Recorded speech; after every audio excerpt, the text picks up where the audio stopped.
Hyderabad police लोगों से appeal कर चुकी है कि कोई भी कानून व्यवस्था बिगाड़ने का काम ना करे और चेतावनी दी है कि अगर किसी ने शांति भंग करने की कोशिश की तो उसे बख्शा नहीं जाएगा।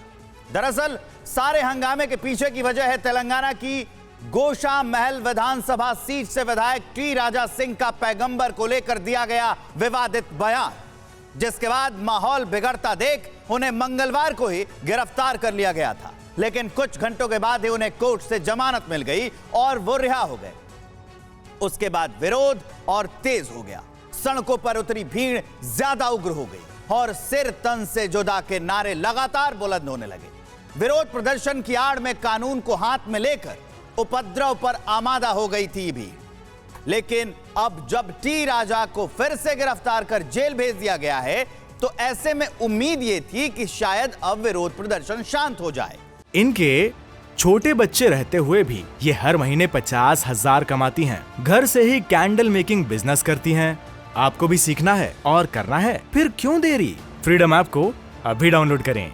लेकिन आज जुमा होने की वजह से आशंका यह है कि नमाज के बाद हंगामा हो सकता है, क्योंकि पिछले दिनों अलग अलग मुद्दों पर नमाज के बाद मस्जिदों से निकली भीड़ ने जो इस तरह उपद्रव किया, लिहाजा हैदराबाद पुलिस कोई कोताही नहीं बरतना चाहती है, इसलिए पूरी चौकसी बरती जा रही है। और वहीं असदुद्दीन ओवैसी ने जुमे पर शांति बनाए रखने के लिए अपील भी की है। जुमे पर मस्जिदों में शांति से नमाज अदा करें, ये कहा है असदुद्दीन ओवैसी ने। टी राजा की गिरफ्तारी हमारे सबसे बड़ी मांग थी, ये भी उनका बयान है।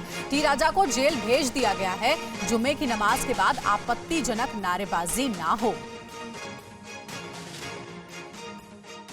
कि जिस बीजेपी के रुकन असम्बली ने रसूलुल्लाह सल्लल्लाहु अलैहि वसल्लम के शान में वीडियो बनाकर रसूलुल्लाह सल्लल्लाहु अलैहि वसल्लम के बारे में गंदगी और बकवास बकने की कोशिश की, अल्लाह सुब्हानहू व तआला के करम और फजल से आज हुकूमत तेलंगाना ने उस बीजेपी के रुकन असम्बली को पीडी एक्ट के तहत गिरफ्तार करके उसको जेल को भिजा दिया।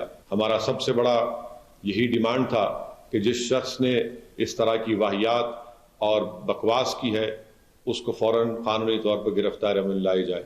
ये पहली मरतबा ऐसा हुआ है कि पीडी एक्ट के तहत एक रुकन असम्बली को गिरफ्तार करके जेल को भिजा दिया गया है। जुमा ईद उल मोमिनीन होता है, इसीलिए मेरी आपसे गुजारिश है कि आप पुरअमन तरीके से अपने पूरे अफराद खानदान के साथ अपने महलों की और मुकामी मस्जिद में नमाज जुमा को अदा करिए।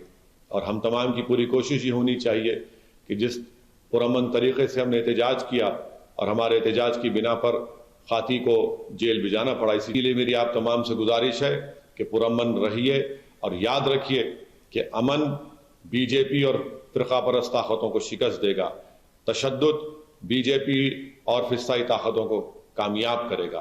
तो इसीलिए मेरी आपसे गुजारिश है कि हम जुमे को पुरअमन तरीके से मनाएं और इन तमाम ताकतों को शिकस्त दें जो इस्लाम और रसूलुल्लाह सल्लल्लाहु अलैहि वसल्लम से नफरत करते हैं। याद रखिए, हमारी रियासत में, हमारे शहर में हमारे गैर मुस्लिम भाई भी रहते हैं, हमारे दलित भाई भी रहते हैं और गरीब भी रहते हैं, और गरीब हर मजहब में होता है। अगर एक दिन भी कोई वाकया खुदा ना खास्ता कोई नाखुशगवार वाकया होता है, वायलेंस होता है, तशद्दुद होता है, तो इससे उन गरीबों को बहुत बड़ा नुकसान होता है, हमारी शहर का नाम बदनाम होता है। मैं खास तौर से बुजुर्गों से और हमारी माँ और बहनों से भी अपील करना चाहूँगा कि वो अपने औलादों की, अपने नौजवान बच्चों की भी सरपरस्ती करें। और आपसे ये भी गुजारिश करूँगा कि नमाज जुमा के बाद हम कोई ऐसा नारा ना लगाए, ना कोई ऐसा नाखुशगवार वाकया पेश आए जिससे हमारे दीगर अपनाए वतन को तकलीफ हो। याद रखिए, हमारा पुरअमन एहतजाज था, इसीलिए हमने बीजेपी और संघ परिवार और फिस्ताई ताकतों को हमने शिकस्त दे दी। तो एआईएमआईएम चीफ असदुद्दीन ओवैसी शांति की अपील कर रहे थे। अब ओवैसी की अपील का कितना असर होता है आज जुमे की नमाज के बाद हैदराबाद में क्या होगा, यह फिलहाल कहना मुश्किल है। इनके छोटे बच्चे रहते हुए भी ये हर महीने 50,000 कमाती हैं। घर से ही कैंडल मेकिंग बिजनेस करती हैं। आपको भी सीखना है और करना है, फिर क्यों देरी? फ्रीडम ऐप को अभी डाउनलोड करें।